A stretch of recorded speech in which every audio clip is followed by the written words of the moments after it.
Olá, alunos do oitavo ano. Aqui é Leonardo Montes, professor de História, trazendo mais um vídeo para vocês explicando as questões da semana 1 do nosso PET 7, que começa aqui na página 61 da apostila de vocês. E o nosso tema é o movimento imigrante no Brasil. Bom, como sempre é um texto, vocês devem ler esse texto com atenção. Observem que eu deixei alguns pontos com cores diferentes, que são pontos importantes, e vou fazer aqui um resumo desse assunto antes de chegarmos nas questões, ok? Bom, vamos lá.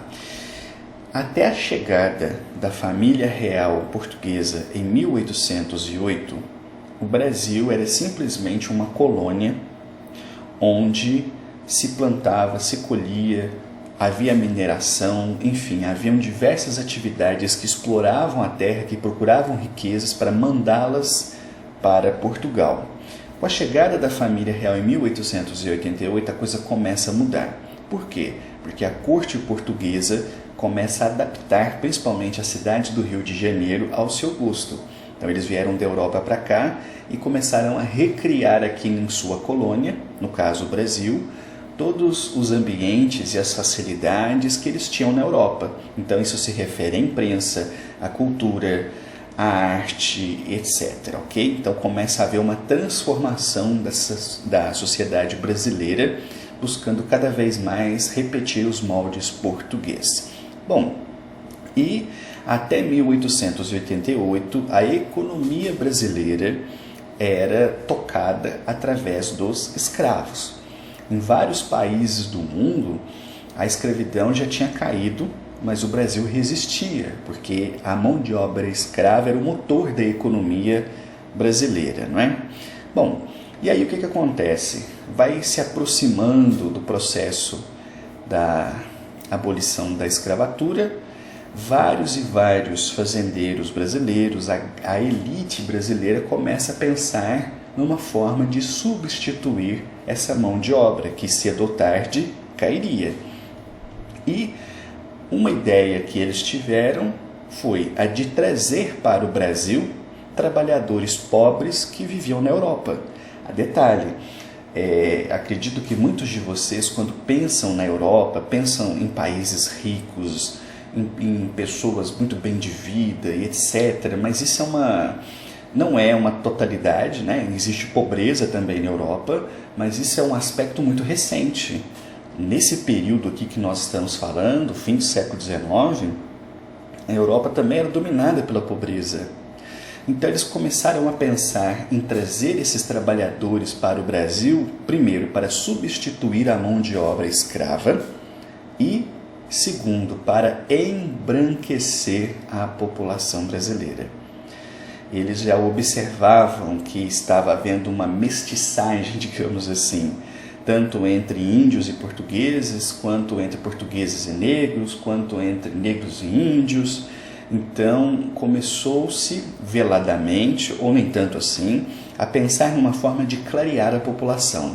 Então eles facilitaram para que pessoas vindas da Itália, da Alemanha, da Suíça, enfim, de vários países europeus pudessem vir para o Brasil, cultivar a terra e com isso naturalmente, se casariam com pessoas daqui, se misturariam e isso causaria um branqueamento da população. Sim, isso foi pensado e isso foi feito, né?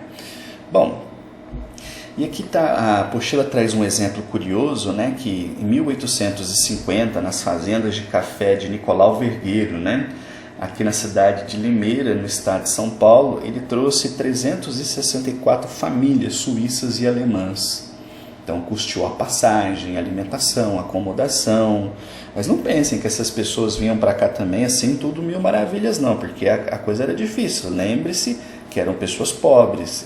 Eles eram europeus, mas eram pessoas pobres, E chegando aqui, eles estabeleceram um processo de trabalho que basicamente era o seguinte: eles cuidariam das fazendas, mas 50% de tudo que era produzido, mais 6% de taxa era financiamento dessa viagem. Então esse era um sistema que prejudicava muito os trabalhadores, E não demorou muito, eles começaram a reivindicar condições melhores. a ponto de, em 1871, o governo de São Paulo, né, ter adotado medidas para melhorar essas condições de vida, né, dos imigrantes europeus que continuavam a ser explorados, né, em condições melhores que os escravos, não há a menor sombra de dúvida, mas ainda em condições muito degradantes, né? E vem primeiro os imigrantes europeus, tanto é que vocês, se observarem, muitas vezes numa sala de aula, vocês têm ali alunos que têm sobrenome italiano, sobrenome inglês, sobrenome português, espanhol, disseminado com muita facilidade. Então, é daí que vem, assim como tem posteriormente, né, vão chegar também imigrantes japoneses, por exemplo, e vão estabelecer suas colônias, e que também vão, com o passar do tempo, se misturando à população local, gerando essa diversidade que compõe hoje o povo brasileiro, né? Então aqui nós temos pessoas brancas, nós temos pessoas negras, nós temos pessoas morenas, nós temos pessoas descendentes de indígenas, pessoas descendentes de escravos, pessoas descendentes de italianos, de portugueses, de alemães, de japoneses, de chineses, de coreanos. Então o Brasil é essa mistura de muitas e muitas etnias diferentes, ok? Muito bem, então basicamente é isso que o texto está falando, vocês devem ler, ok? Agora vamos lá para as atividades. Qual a relação entre a chegada dos europeus nas lavouras brasileiras no século XIX e o processo de abolição da escravidão no Brasil? Então eu expliquei e também está no texto, né? Não é à toa que coincide, conforme se avança a ideia para o fim da escravidão, se aumenta o fluxo de pessoas vindas da Europa para cá. 2. Tendo como exemplo a fazenda de Nicolau Vergueiro em Limeira, São Paulo, este processo de contratação do trabalho dos imigrantes descrito no texto era lucrativo ou prejudicial aos fazendeiros brasileiros? Justifique. Uma questão interessante, né? Porque, veja, vamos pensar em muita mão de obra que estava sendo ofertada a estrangeiros. E o fazendeiro brasileiro? Como é que fica nessa história? Ele lucrava com esse processo ou ele perdia com esse processo? O que vocês acham? E por fim, 3. Pesquise sobre as comunidades de imigrantes que chegaram ao território brasileiro e permaneceram, preservando aqui seus aspectos culturais. Em sua opinião, essas comunidades têm o direito de manter sua identidade cultural? Olha que questão inteligente e bastante importante, né? Já que vieram pessoas daqui, vieram comunidades, e quando eles chegavam aqui, eles se agrupavam entre si, né, formando comunidades.